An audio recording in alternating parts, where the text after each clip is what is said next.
again, be inspired by the aspiration of those who came before us, so that each person could pursue happiness, life, liberty, and property, and do it in a way that made sense. And so I really think what he did is, I listened to Chris, I couldn't help but think about a note that I wrote while the president was speaking. I wrote that the president is not trying to take us to common ground, but take us to higher ground. To higher ground.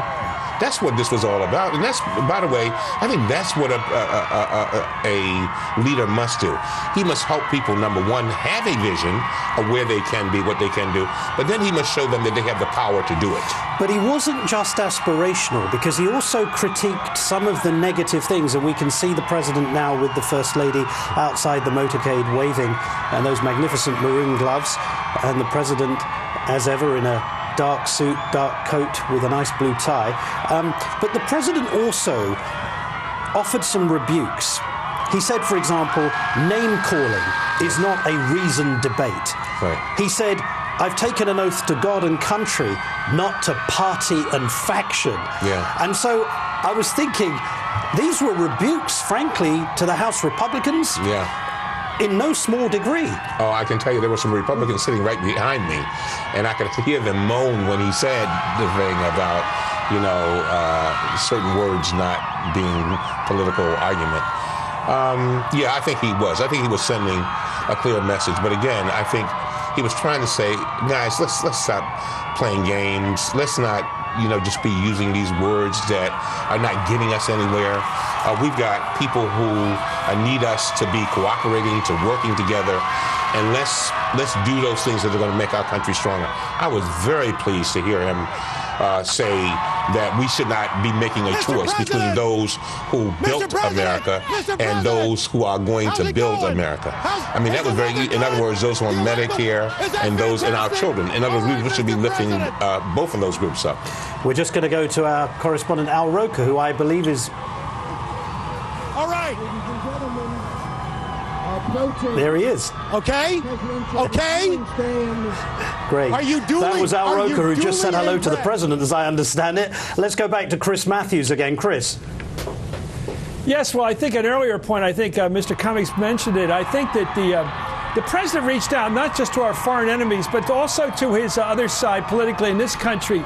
I thought he gave a rather, benign, even generous statement about what the Tea Party's all about. People who maintain an almost total skepticism about what government can accomplish for the good of this country.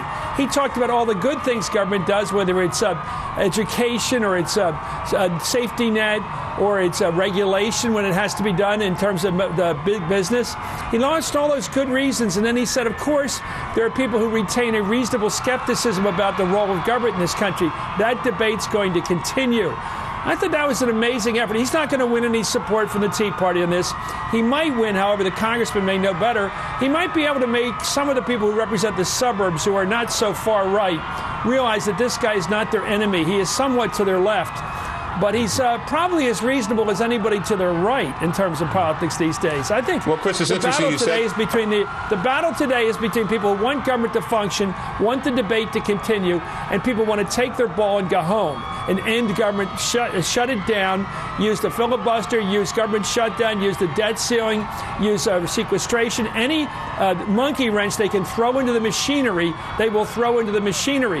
That's a different faction than the Republican Party as it used to be, and as in some cases it still is. Yeah, well, Chris, it's interesting you said that, because in talking to a few of my Republican friends as we left the inauguration, they were saying that they were a little tired of the Tea Party. These were Republicans, a little tired of it, because these were friends of Boehner. They felt that Speaker Boehner was doing a good job, but at the same time, and trying to do some things with this president. I'm not talking about center, I'm talking about even right of center, and they were complaining after listening to the speech that there could be more, and should be more cooperation. But again, you got about 50 Tea Partiers that are very active and very much to the far right. Yeah, and they don't come to Washington to listen or to meet anybody or to find common ground. They come here to issue no votes and issue press releases and go home and tell people they didn't support anything or anybody. And they figure that they can win primaries that way. It's a new kind of politics, and I don't think it's constructive. The president, though, also, Congressman, talked about the fact that the longer you're in the White House, the more humble you become. And there is an acknowledgement, is there not, that this has been a tough 4 years for him? It's been a very tough 4 years. Keep in mind that I'm the ranking member of the Oversight and Government Reform Committee. So I see a lot of the attacks that even the public doesn't see. Close up. Very close up on this president.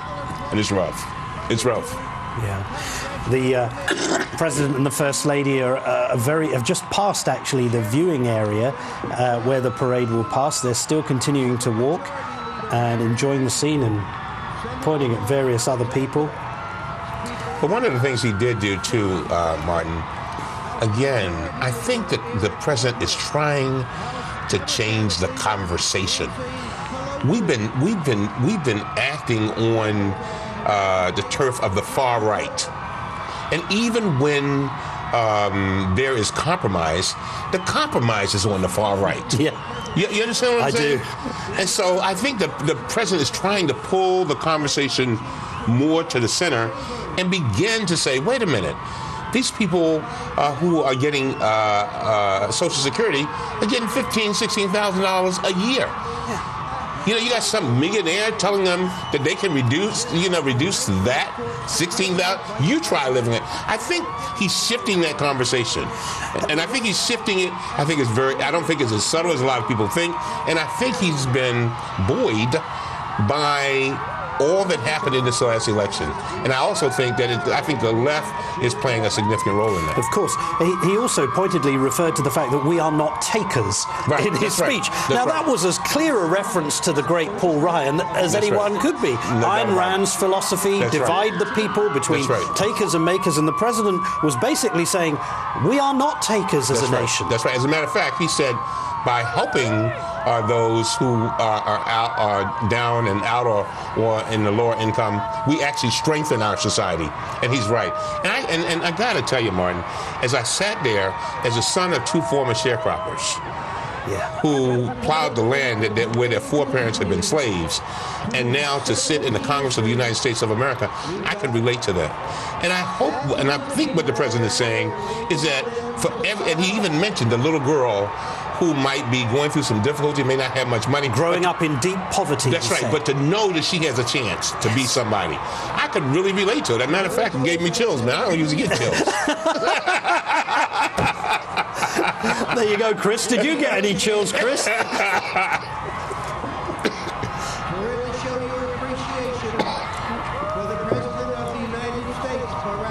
Sorry, Chris. Congressman Cummings was just saying that when the president referred to a little girl growing up in abject poverty but having the idea, the possibility that she could make something of herself, he said it really gave him some chills, and he was very moved by that. What was most moving to you, Chris, about the president's speech? Well, look, I think he still has a wonderful autonomy of mind. I think he does change the conversation because it's not his conversation. We could have had a speech today for 40 minutes on retrenchment, what programs we can cut, or what taxes we can cut. That's not his line of country. And I don't think he benefits from that, as the congressman said, from a continuous conversation about how we can cut the government. I mean, what kind of a presidency would that be for the next 4 years? He's got to get back to talking about the areas where we can get something done together, like immigration, tax reform, things like that. And even the immigration parts, which bring in all kinds of people.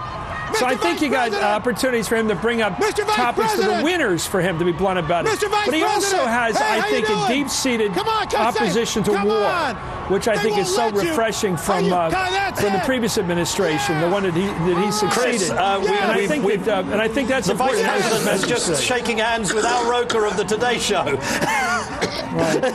He's done it. Al? I didn't see Al. Well, Al finally got some attention. Tamron Hall is out there. Tamron. I love it. I love it.